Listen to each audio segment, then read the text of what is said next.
Whoa. Good afternoon, ladies and gentlemen. I hope you didn't see my little outburst. Happy Monday. Happy Monday, 4:07 p.m. Eastern Standard Time.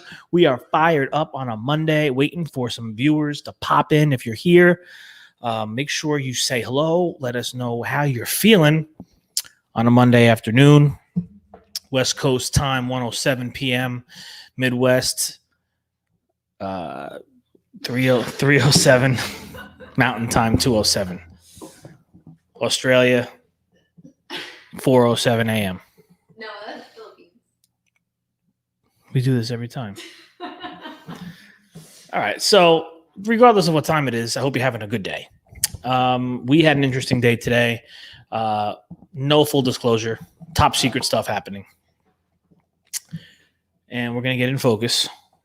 We are going to get focused, Rick. Get focused. I know it's been a long day. I'm focused, man. So, well, before we get started, Lisa.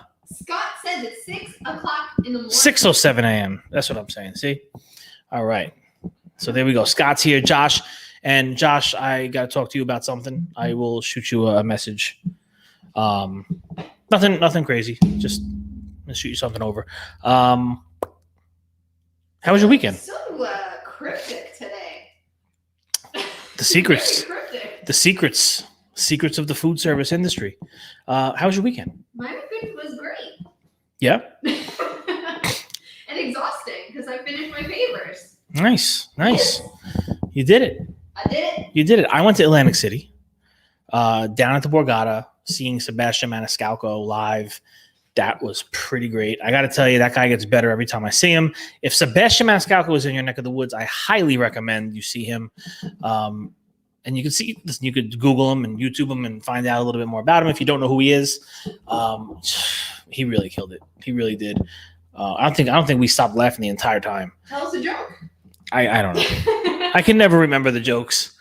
I really can't. But he was going off on people in the audience. It was great. Well, let me ask you though, what have you been to a live comedy show like that before? Mm-hmm. Of that size? I saw Jerry Seinfeld live. Oh, I saw yeah. Okay, no, because I saw Tom Segura live. Okay. And that was the only big comedian that I've ever seen. Like, of course, I've gone to other comedy venues and stuff, smaller ones, and I couldn't find it as funny as I would had I been watching a special at home. Okay. It was maybe because it was harder to see him because I was kind of far, so I didn't get maybe the facial expressions or something like that. But it just wasn't as funny. Okay, that's fair. But I will say this: you still got to go see him. And Josh says that Sebastian Maniscalco, he's pretty sure he's coming to Phoenix next month. If he's coming, man, book that. Take your wife. I'm telling you, you're gonna have a blast. And his opener, who is I think Patrick McGann. I think that's what it is, McGann. I was following this guy on Facebook, and I see he's the opener. I'm like, I'm like, okay, that dude was funny too. He killed it. So the whole evening was great. And then we did some gambling. I'm not a big gambler. Lost like $150. And then we saw some live music, and then we called it a night. And then I was hungover on Sunday, and here I am today. Yeah, hot dogs. And I had hot dogs. Sabrett only. Sabrett, mustard, onion, Diet Pepsi, call it a night. Have a good day, everyone. All right. That's it. So there's just so much going on, and we were out all day today. We feel very unaccomplished. A lot of driving and a lot of quitting. It happens sometimes. Oh, listen, Lisa's a quitter, and that's all there is to it. It's not true. Lisa likes to give up pretty quickly, so nope. We gave up. But no, I'm kidding. And we went to the city. We had some good meetings, some good things going on over there. So we're lots of different things going down. And as time progresses, we will unveil some things. So I would suggest you go to our YouTube channel, Maliki TV. Subscribe, hit the bell so you don't miss the announcement coming tomorrow, next week, the week after, September. Who knows? You guys hit the bell. You guys subscribe. Anyway, what are we fired up about, Lisa? Challenges in the industry. Pulling some different things, some different articles, reading some different things here. I I wanted to talk. So I know we looked at this one piece here, Lisa, but my eyes kind of went over to something else, and talking about equipment coming in. This is because this is a challenge. This is one of the big challenges, I think, when you're looking at the food equipment industry at large. New equipment going into locations to customers, talking about bringing in the right people to train staff, and So I'm not going to read this whole article. I'm just trying to pull some pieces. So understanding the equipment. Let's just talk about that. You have employees that you hire. They probably don't know the equipment. They have to be trained.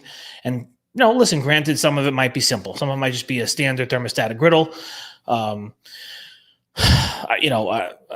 simple standard oven. It could be simple stuff, but there's also stuff in these kitchens like combi ovens, steamers, braising pans, a lot of digital controls, a lot of different settings, a lot of different things. And you can't just expect someone to walk in and know how to do this and how to use these things. And, from the service side of things, when we talk about these challenges, these are a lot of times the reason that we actually have jobs. It's the reason we're in business, because there's just a complete lack of knowledge and understanding on this stuff.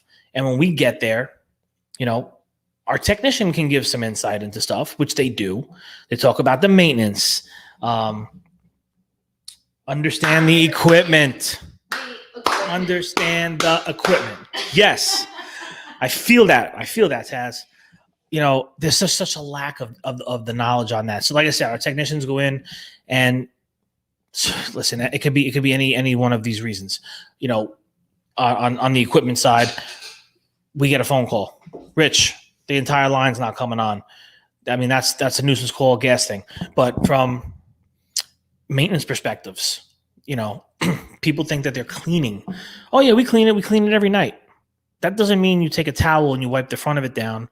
Maybe you open the cavity and you're wiping stuff down. It's not often the stuff that you see. It's the stuff you don't see. Are you descaling and deliming this? Do you have the proper solutions?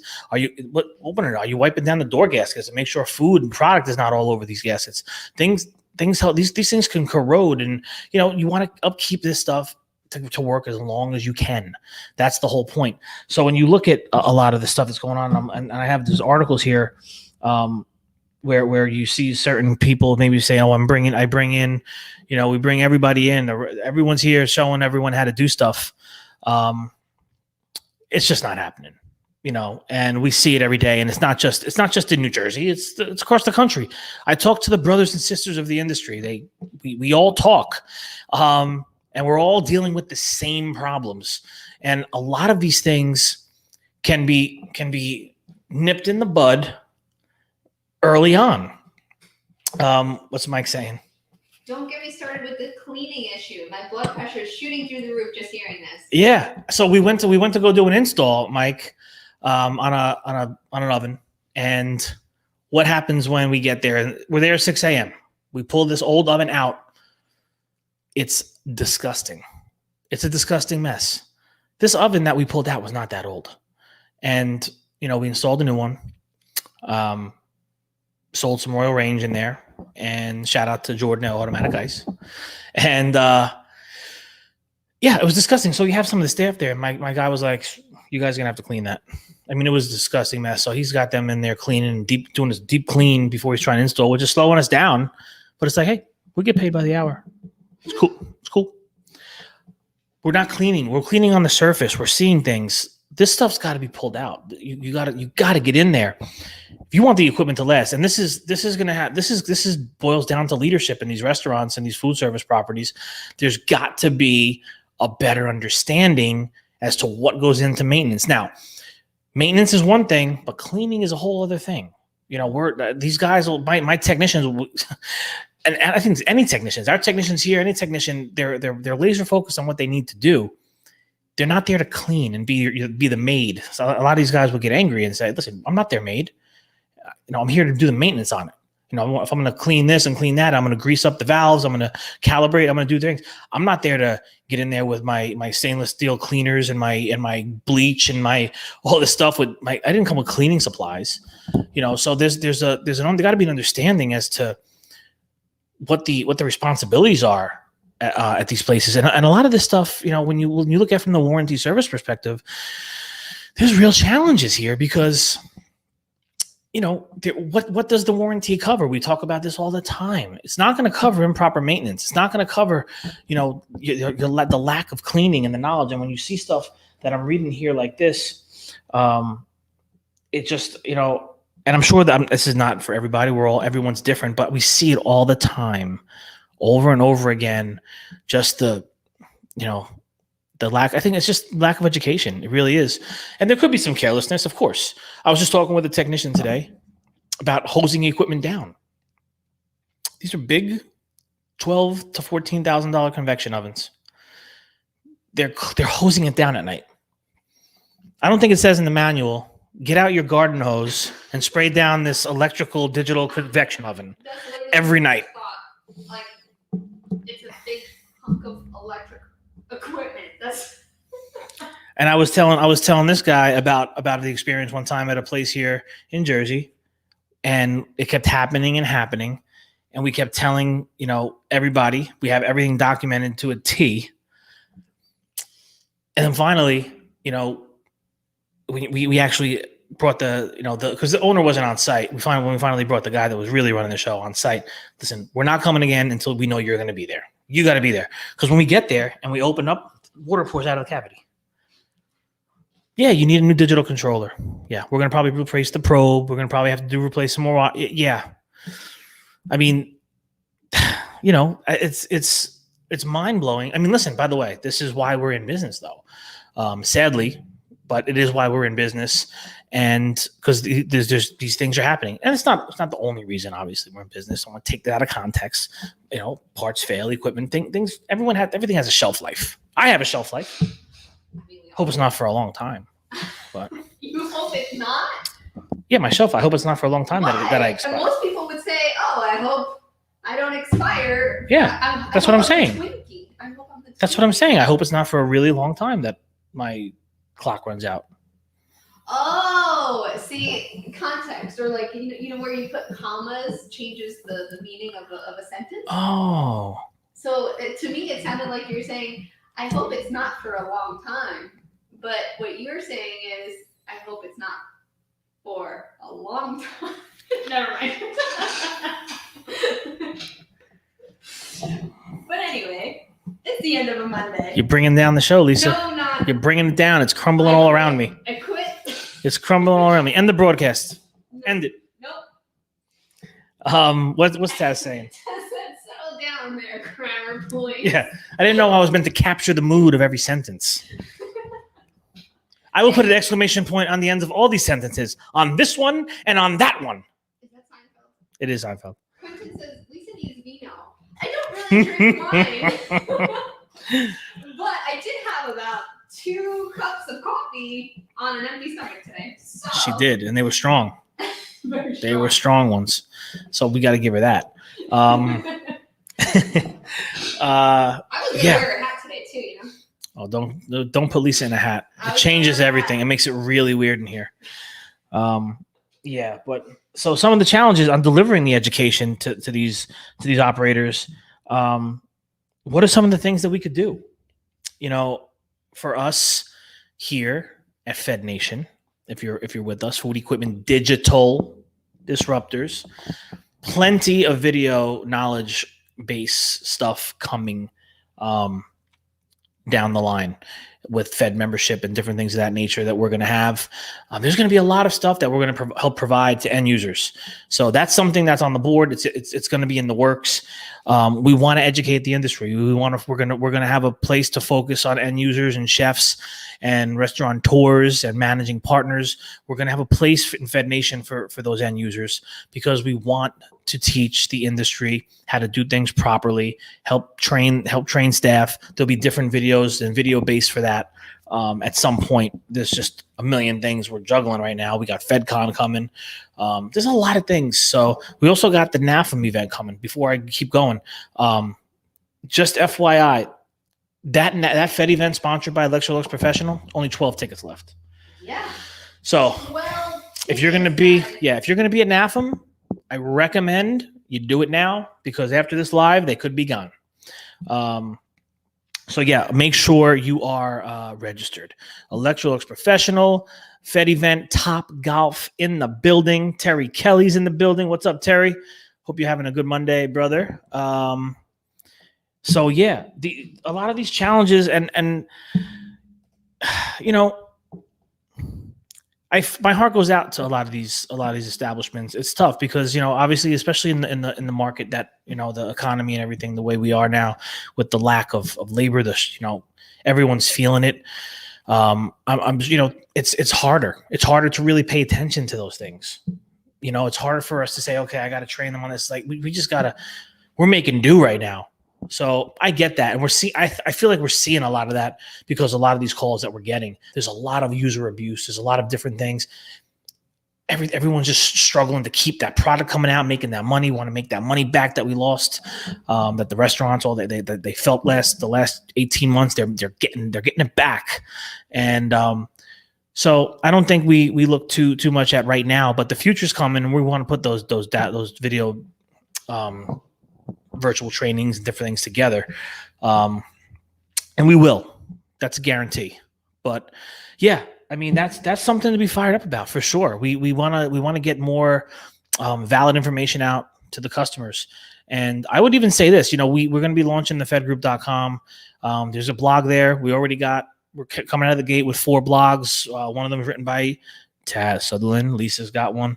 So we got a few people, Charlie, Fame Reps. A couple of people are coming out of the gate. If you want to contribute to a blog post and be a frequent contributor, let me know. I'd love to have you on our frequent contributors blog. It's also a great way for you to promote yourself and your business, because we're going to put your little bio at the end of it, your social media links and all that. So it's a great way to continue to keep your face, your brand out there, as we build the new website out, and it's gonna be great. So, yeah, if you have anything in the education end, anything you think will contribute to the industry at large, that's a blog, that's a post. Let's do it. Let me know. Quentin says that the COVID vaccine kicks his ass, but he hopes to be back on the horse tomorrow and start filming. And he's referring to Through Their Eyes. Quentin is the next person that will be filming Through Their Eyes. So we shout out to Jesus at Innovative Technical Service 1. I'm so sorry. Shout out to my man Jesus. You are the first for the Through Their Eyes series that is in production right now. It's taking me a while to edit because there's a lot of footage. Yeah, no, it's in production. These are not things that, you know, Lisa's taking lightly. She's going to put together something really beautiful, and you know, did a great job, Jesus. And then so that Quentin will be the next. So we'll see what's going on in Florida. Then we're going to see what's going on in Roanoke, Virginia area, and then we're hoping to see what's going to go on in Puerto Rico with Andres. Dylan's after Quentin. Right. No, I'm just naming them off. But yeah, Dylan is going to be Texas. Yes. So we'll see what's going on in Texas. And then we got Davin Costa. Now we have to talk to him to see. That's Hawaii. Yes. We're going to show you technicians through their eyes in all the markets across the country. This is the first round, the first series. And if this kind of goes off like we think it's going to be huge. You know, it's going to be kind of like a documentary series. That's what I'm hoping. So it's going to be the first will be a 10-part series, and that's what we're looking to do. So sponsored by XOI Technologies, might I add. Let's get this on Discovery Plus. That's what we're working for. We want to be on Discovery. We want to be the next Mike Rowe. We want to put this industry on the map, baby. That's what we want to do. So, and we're gonna one video at a time, patience. And yeah, so I don't know, Lisa. Is that you're quitting? I'm gonna quit because that's what we're doing today. All right. It's Monday, and I actually got a lot I got to do. Me too. Oh, that looks good. I'm not trying to waste any more Monday time. So I'm gonna leave you with a question here. I want to know. See this? I love breakfast. What is your favorite breakfast sandwich?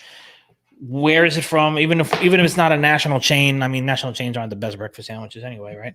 You don't like the Wing Burger? Oh, come on, of course. Actually, McDonald's, I would say, is up there for me. Sausage biscuit with egg. But have you had Wendy's breakfast? I have not. Get on it. Because I I never had it. It's actually really good. It looks good. It looks good. But I would say, honestly, the potato wedges, they're different. I would definitely recommend the Wendy's breakfast. Get the croissants are good. Taz, double smoked bacon from Starbucks. And Taz, let me tell you, the coffee that I had today was from the Starbucks Reserve Roastery in Chelsea Market area in New York City. And let me tell you, when you do come to New Jersey, New York during Thanksgiving time, we're going to go there because they had a barrel-aged whiskey cold brew. Oh my God, it was amazing. It was so good. And I want to have that with you, Taz. Yeah. Oh, yeah. Is he coming Thanksgiving? Possibly. Did he say possibly? Yeah. Possibly. Taz, man, you got to let us know. We're going to roll out the red carpet. I'll pick you up from the airport. Yeah, just let me know. But you got to fly into Newark. Don't fly into JFK. Fly into Newark. Do yourself a big favor. We're not going to pick you up from JFK. No, and you're not going to want to land in JFK. It's crazy over there. Yes, it is. It's crazy over there. Go to Newark. Anyway, breakfast sandwiches. I want to hear it. Let me know in the comments. If you're watching the replay, you can still put it there. We can still see it. I want to know. So, Janine's here. She was going to come and interrupt the live. There she is. She loves doing that. I'm going to end the live, though, because I'm sure Janine wants to talk to me about something important. You know what I'm saying? Only done LaGuardia. Yeah. Stay. Fly into Jersey, my friend. EWR, Newark, New Jersey, International Airport. It's cheaper. Yeah, it's probably cheaper, too. Okay, so listen. Fired up on a Monday, the NAFM event, Top Golf, 12 tickets left. If you think you belong there, then you need to get the ticket. Yes. There's going to be a lot of different people circulating in that room. Fed Nation's going to be there, Fed Media, Electrolux, Team Maliki in the building. I mean, it's going to go down. We're going to kick off NAFM beautifully with some great food, some golf.